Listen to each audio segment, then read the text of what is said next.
Hey folks, and welcome to this video. In this video we're going to have a look at the pools algo-trader. Today we're going to cover risk, and we are then going to have a look at the decision-making logic of the robot. And I apologize for the noise in the background.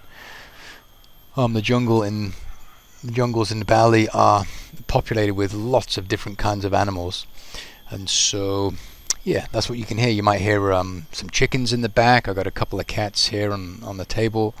And there are tons of dogs everywhere, and I think you can probably hear those. There's a bit of a dog fight going on in the back.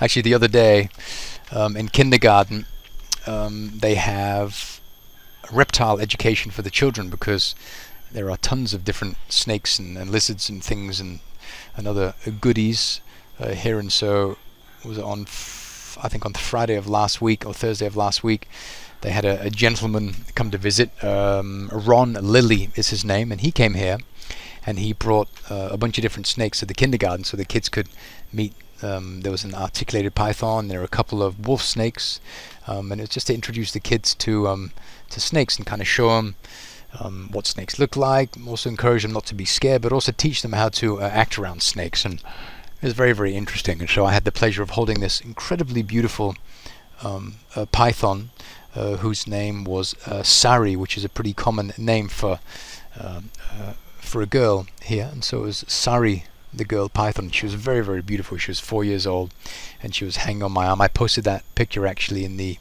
generals forum. Just very, very incredible. So anyway, but you will probably hear a bit of noise in the background. Okay, cool. Risk. Okay, you'll hear me and many others, Volker and Elijah, talking in the room about being careful about trading on time frames that are small, like the 1 minute and the 15 minute and the 5 minute, the half an hour, the 1 hour. And this is because when you, first of all, what might look like a nice area of supply or demand on the 1 minute chart, let's say supply on the 1 minute chart might be a simple bump in the road for price on the daily chart or the 4 hour chart that has just left demand. And so that apparent supply will not even cause price to react a whole lot. And in order to trade 1 minute supply and demand using the pools bot, you will have to be in front of the computer. You can't switch it on and leave it and expect anything good to come out of that. You'll be overexposed to enormous volume and market conditions, which are much clearer, much volatile on the smaller time frames. So you have to be super, super careful when you're looking at these really tiny time frames. And so I just want you to be aware of that. And so in a future release of the robot, I'm going to limit the number of pairs here.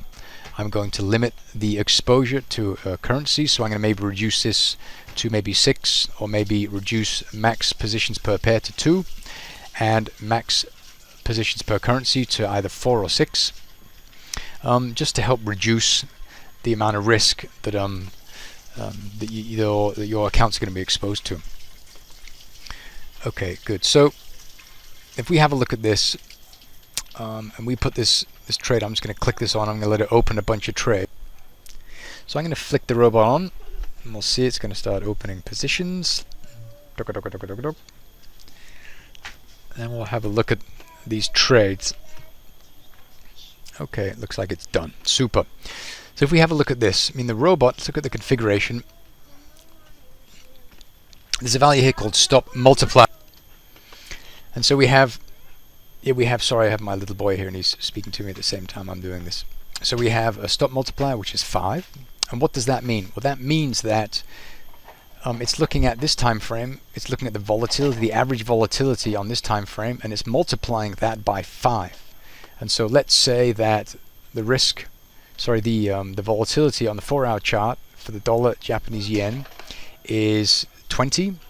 It's going to multiply that by 5, and that's where the stop would be located. The theoretical stop is going to be a soft stop, and this stop size is going to be used to calculate the position size based on the risk parameters that you can see we have specified up here. Okay, and so if we remove all of these, we turn these off, and we enable stops. So we'll put this like this, and we'll put enable stops, and you'll be able to see where that stop is located. It's going to recreate those. Okay, so here, this is where the stop is. So we have a $5 million account, and we are risking 0.1%. So this should be about $5,000, $500. Sorry, that's right. We're actually 0.1%, so we're pretty far down. I mean, this is 100%. Okay, this is 10% of the account. This is 1% of the account. And this is 0.1% of an account, so pretty small positions. Okay, and so this is $5.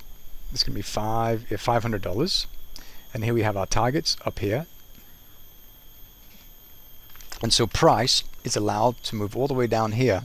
So this is nice. There's lots of space for this trade to mature as it moves in the direction of the targets up here.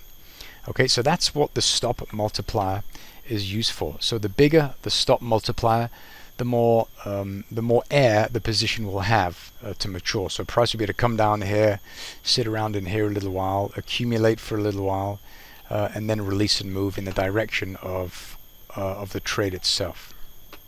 We have target multiplier, which is 1 times the same value. So here we have 5 times that value, and here we have 1 times that value, which is why the targets are so much closer to the entries.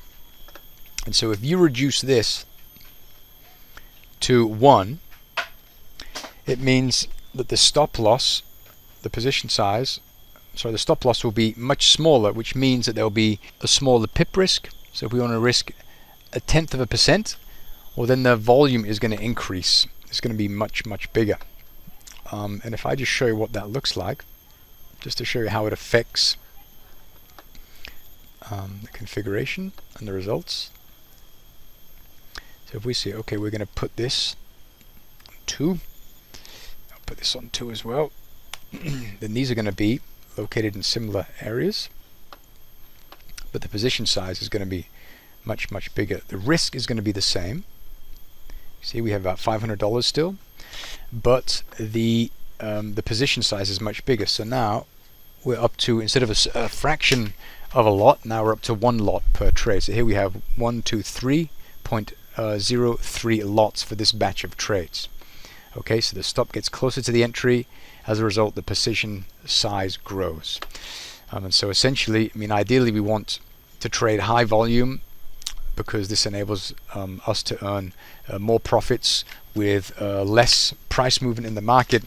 But ideally, you need to let the trade have a bit of air so that it can, so the trade can mature. Okay. Okay, good. So let's have a look at some of these. We can have a look at the dollar, the euro dollar.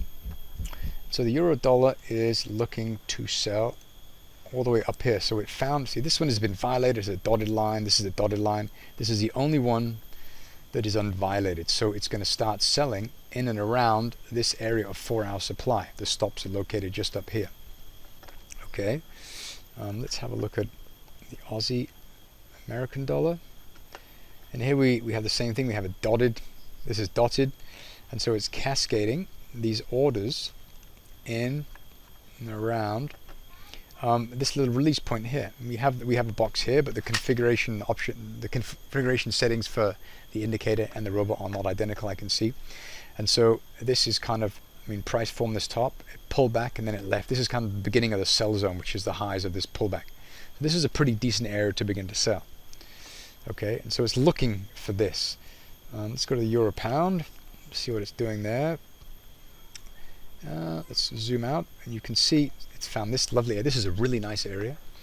The stop is just there, and so it's started to move these entries at this 4-hour area of supply, and the targets are here, and the stops are just up here. So it's not just randomly putting these orders in. It's finding, it's iterating the price feed that we're getting via our platform, and it's identifying these areas of supply and demand based on the configuration, and is putting orders in at these levels. Something that you need to be aware of is if you're trading all 28 pairs, you turn on the robot and you start saying trade, you have to know that the robot needs all historical data on all of the pairs it's trading in order to place trades. If it doesn't, it's going to work with the data that it has, which may be incomplete or inconsistent with actual data. And so then you'll notice that for like really weird exotic pairs like the pound franc or the CAD franc or whatever, you might find that your broker doesn't have substantial data for that, and the robot is going to use the data that it can find, which may result in some trades that maybe look a little bit off. And so it's important again that you choose pairs that are liquid, that your broker has data for, and also reduce the number of pairs so that you're not overexposed to crazy market conditions. You have to be really, really careful. But what I'm going to do in a future release, as I mentioned, is simply reduce the number of pairs that the robot is set to trade by default. I'll maybe reduce it to the majors and maybe one more or whatever. But I mean, we have to just be very, very careful with that. And so we have the maximum risk is very low. The lot size is a micro lot, and so I'm doing what I can to help prevent you guys from causing damage to your accounts. But as I mentioned, this stuff should be left on the demo account until you're very confident with what it's doing. I know it's really nice, the thought of being able to get this robot, you turn it on and you walk away and it just rakes in the cash. And while it can absolutely positively do this, and it's been doing this consecutively for the past year, if you're not careful, it takes one bad trade and a bit of news, and then all of your profits and potentially all of your margin is going to be gone. So you have to be super, super careful. I cannot stress this enough. And it would really, really break my heart if one of you guys took a big hit because you weren't careful. Focus on the pairs. I saw that that Romy is focusing on the euro pound, and I think that's really, really good. And this is because there was the euro pound was looked at. You can see here. Then you can see, wow, this pair is setting up pretty nicely. You can see that we have this really high move and then an incredible retracement. Okay, so this is a lovely area to start to sell, where it's trading in line with the interest rate swaps, differentials, and this is a nice area. This is a very good area. So this would be one that you would focus on. You don't need to focus on all of them, just the ones that look like that they would offer a very good potential to work out. And so just focus on ones that you like. If you're trading the American session, trade the sessions that are most active during the North American session. If you're in Asia, like I am, focus on the yen and the Aussie currency crosses. If you're in Europe, then focus on the euro and some of the other crosses that are related to the sessions that will be open when you're awake in Europe. Because this is when you're going to get the movements, which is what you need in order to make this stuff work. But just have realistic expectations. Before I finish up, I just want to say one more time, please be careful. Please have realistic expectations, and please limit your exposure by reducing the pairs it's trading, ensuring you're using tiny risk. And if you want to test it on a live account, put this to 0, and it's going to be trading micro accounts no matter what. No matter if you have $1 million in your account or whatever, or 1,000 or 10,000, it'll only be micro lots. And reduce the number of pairs that it's going to trade, and reduce your exposure to the dollar and the euro and any one currency. All right, I'll leave it at that. Let's keep this discussion going. Volker has some really good ideas about how to use the robot without killing yourself. And Volker, please share those in the pools room. I think you had some pretty interesting thoughts there. Cool, well, I'll wrap it up at that. If you guys have any questions, please send them in the pools channel. And I look very much forward to seeing how you guys are doing here. Thanks very much for watching.